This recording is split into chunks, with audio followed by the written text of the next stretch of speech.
Non resident Indian parents association స్థాపించి నేటికి 25 సంవత్సరాలు పూర్తయ్యాయి. ఈ సంఘాన్ని 1999 తెలుగు నూతన సంవత్సర రోజున శ్రీమతి రాధాదేవి, శ్రీ పిహెచ్ ప్రసాదరావు దంపతులు స్థాపించగా 2001లో సొసైటీగా నమోదు చేశారు.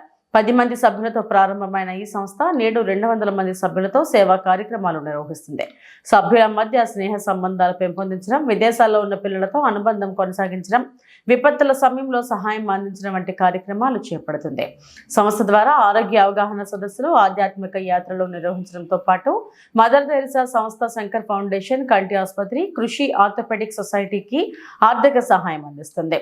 సంస్థ సిల్వర్ జూబ్లీ ఉత్సవాలను జనవరి 24, 2026 ఉదయం 10 గంటలకు విశాఖపట్నంలోని మద్దెలపాలెం ఎంఆర్సీ కాకతీయ కన్వెన్షన్ సెంటర్లో నిర్వహించినట్టు అధ్యక్షులు ఎల్ శ్రీనివాసరావు, కార్యదర్శి ఎం సోమేశ్వరరావు తెలిపారు. కార్యక్రమంలో సాంస్కృతిక, వినోద కార్యక్రమాలతో పాటు సేవ చేసిన సభ్యులకు సత్కారాలు జరగనున్నాయి. సమావేశంలో కోశాధికారి జి రామచంద్రరావు, కార్యవర్గ సభ్యులు పాల్గొన్నారు.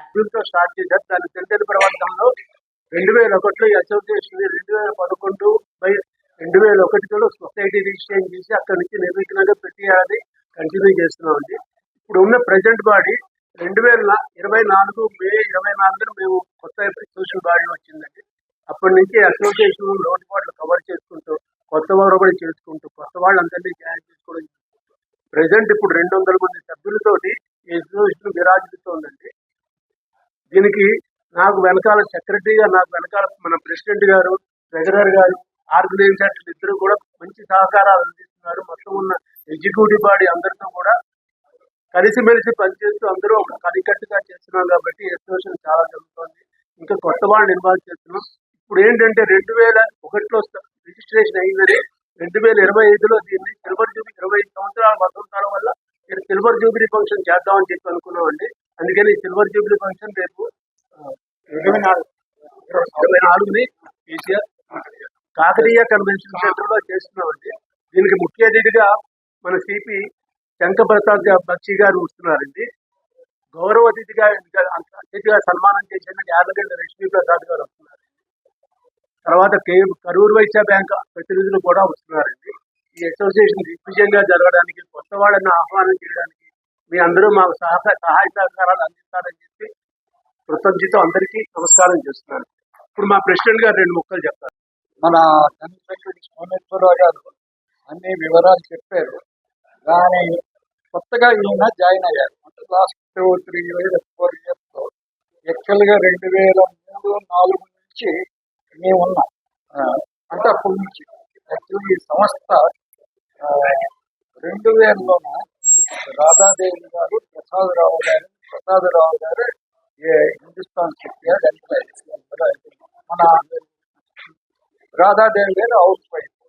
వాళ్ళు హిందూ పేపర్లో ఆ రోజుల్లో చిన్న అడ్వర్టైజ్ చూశారంట, న్యూస్ అంటే ఎన్ఆర్ఐ పేరెంట్స్ ఇలాగని చూసి వాళ్ళకి ఆ సంకల్పంతో మనం ఎందుకు ఇక్కడ ఒక ఎన్ఆర్ఐ పేరెంట్స్ అసోసియేషన్ స్థాపించకూడదనే ఒక మంచి ఆలోచనతో స్థాపించారు. అప్పుడు యాక్చువల్గా 2001-2లో నీడ్ ఆఫ్ పవర్ అంటే ఎందుకు అంటే అప్పుడు ఇంత డిజిటల్గా ఏమీ అంతే డెవలప్మెంట్ లేదు. యాక్చువల్గా పాస్పోర్ట్స్ గురించి, వీసా గురించి, కమ్యూనికేషన్ సిస్టమ్ ఇదంతా చాలా పూర్ కన్వీనియన్స్.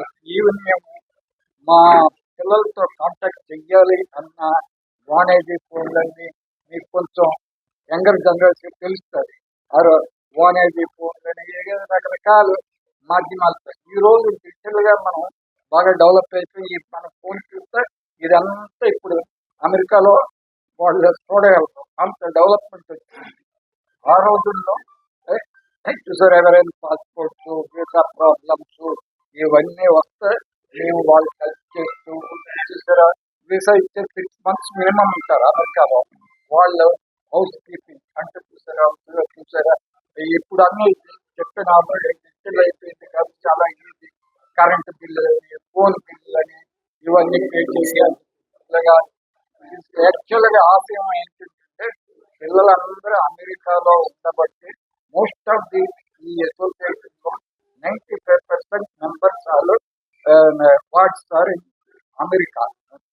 మిగతా వాళ్ళు యూకే, తర్వాత తర్వాత very sweet people, all are Switzerland అక్కడ ఉన్నారు, కానీ most of the people America అండి, యుఎస్ఏలోనే ఉన్నారు. మిగతా 5%